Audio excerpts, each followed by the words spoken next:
राजस्थान में पंचायत और निकाय चुनाव का इंतजार लंबे समय से बना हुआ है और ये इंतजार अभी बरकरार रहेगा क्योंकि पंचायत और निकाय चुनाव की तारीख आगे बढ़ाने को लेकर राजस्थान की भजनलाल सरकार हाई कोर्ट पहुंच गई है। ये तो आप सभी जानते ही हैं कि राजस्थान हाई कोर्ट ने 15 अप्रैल 2026 तक चुनाव करवाने के निर्देश दिए थे। उधर विपक्ष भी इसे लेकर लगातार सरकार पर निशाना साध रहा है कि सरकार चुनाव करवाने के पक्ष में नहीं है। इन सबके बीच आप देखिए कि राज्य सरकार ने पंचायत और निकाय चुनावों को टालने के लिए हाई कोर्ट में प्रार्थना पत्र पेश कर दिया है। इस प्रार्थना पत्र में सरकार ने कहा है कि 15 अप्रैल तक चुनाव करवाना संभव नहीं है और दिसंबर तक भी स्थिति अनुकूल नहीं दिख रही।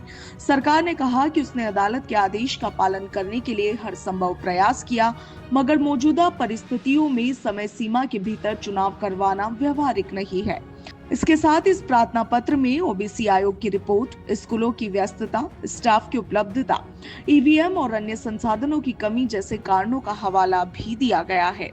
सरकार का कहना है कि नए सिरे से ओबीसी आरक्षण लागू किए बिना चुनाव करवाना सामाजिक न्याय के विपरीत होगा। अप्रैल के लिए सरकार ने कहा कि स्कूलों में नया सत्र शुरू हो गया है और 25 अप्रैल तक प्रवेश चलेंगे, इसलिए शिक्षक चुनाव कार्य में पूरी तरह उपलब्ध नहीं रहेंगे। मई जून में भीषण गर्मी और आपदा प्रबंधन की जरूरत बताई गई है, जबकि जुलाई सितंबर में बारिश और कृषि कार्यों के कारण ग्रामीण मतदाता व्यस्त रहेंगे। अक्टूबर दिसंबर के लिए सरकार ने कहा है कि कई पंचायत समितियों और जिला परिषदों का कार्यकाल खत्म हो रहा है, इसीलिए चुनाव उस समय में करवाना अधिक उचित होगा।